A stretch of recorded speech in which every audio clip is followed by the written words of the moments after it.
Alors, imaginez une ville. Une ville si incroyablement paisible que la colère, là-bas, c'est comme une langue étrangère. Et maintenant, imaginez qu'une seule petite expérience scientifique suffise à transformer cet havre de paix en un véritable champ de bataille.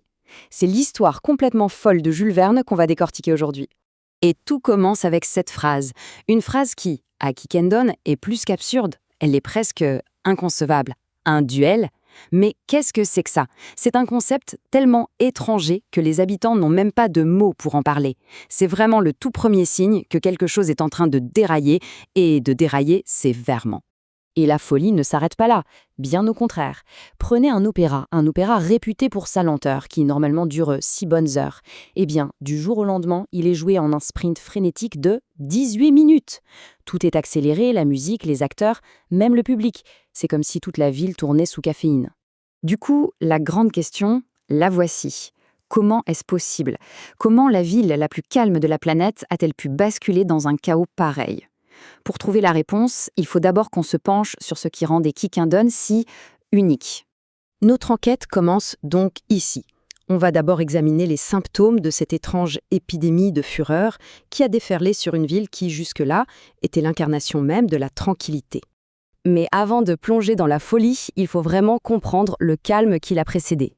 Alors bienvenue à Quiquendone, notre scène de crime si on peut dire, un endroit où le temps lui-même semblait s'être mis sur pause. Ce qui définit les habitants, c'est ce qu'on appelle le flegme quiquendonien. Pour donner une petite idée, les fiançailles durent au minimum 10 ans, oui, 10 ans avant de se décider à se marier. On peut dire qu'ils ne prenaient pas les choses à la légère. Et ce tableau, il résume tout de façon assez frappante. Un rythme cardiaque à 50, c'est à peine le pouls d'un grand sportif au repos. Un acte d'opéra de 6 heures, et le plus incroyable, c'est le dernier point, 0 litige, 0 procès en un siècle.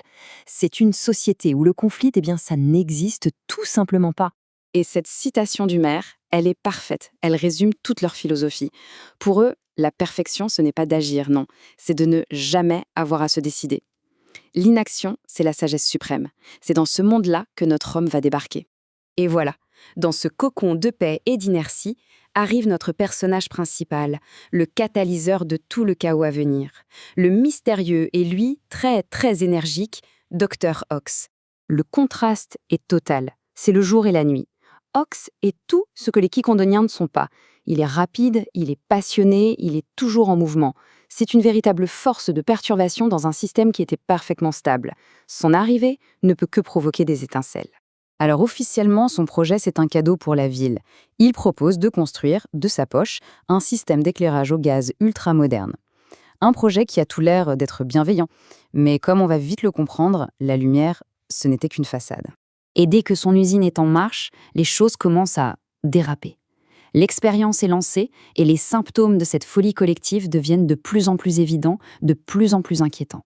On voit bien l'escalade, mois après mois. Ça commence par une simple dispute pendant une fête, puis ça se propage au spectacle, à la vie de tous les jours, et même à la nature. Les plantes, les animaux, les humains, tout devient plus intense, plus rapide, plus agressif.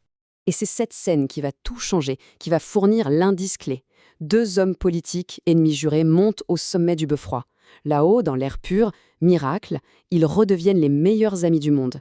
Mais à peine redescendus dans les rues, la haine revient, pire qu'avant. La preuve est faite, le problème, il est dans l'air de la ville.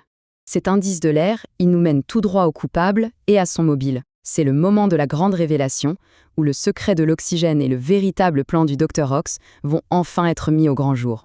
Voilà. Ces mots, prononcés par le docteur lui-même, sont glaçants. Ils révèlent sa motivation, froide, purement scientifique, et son mépris total pour ses sujets d'expérience. Pour lui, les habitants de Quiquendone ne sont ni plus ni moins que des rats de laboratoire. Voici donc le plan diabolique dans son intégralité. L'éclairage, ce n'était qu'un prétexte. Les fameux tuyaux de gaz ne transportaient pas de combustible, non, mais de l'oxygène pur. Il a inondé secrètement l'atmosphère de la ville, transformant Quiquendone en une gigantesque expérience à ciel ouvert, juste pour voir ce qui allait se passer. Mais que se passe-t-il quand on mène une expérience scientifique sans aucune conscience morale? Eh bien, l'expérience du Dr. Ox va atteindre son point d'orgue, et les conséquences vont être à la fois terrifiantes et complètement absurdes. L'absurdité atteint son sommet. Pour quelle raison part-il en guerre? Accrochez-vous bien, une vieille histoire de vache qui a brouté du mauvais côté d'une prairie il y a 700 ans. Ce prétexte ridicule suffit à transformer ces gens si pacifiques en une foule enragée qui réclame vengeance. La ville entière se prépare à la guerre. Et l'histoire s'arrête là-dessus, sur ce cri de guerre. Toute la population, devenue une armée furieuse, marche pour aller détruire la ville voisine. L'expérience a réussi. On peut même dire qu'elle a réussi au-delà de toute espérance, et surtout au-delà de toute morale. Et au final, cette histoire nous laisse avec une question assez vertigineuse. Si un simple gaz peut transformer la paix la plus profonde en une guerre sanglante, est-on vraiment maître de nos émotions, de nos passions? Ou est-ce qu'on est, bien plus qu'on ne voudrait le croire, simplement le produit de l'air qu'on respire? Une satire du 19e siècle qui, bizarrement, n'a jamais semblé aussi actuelle.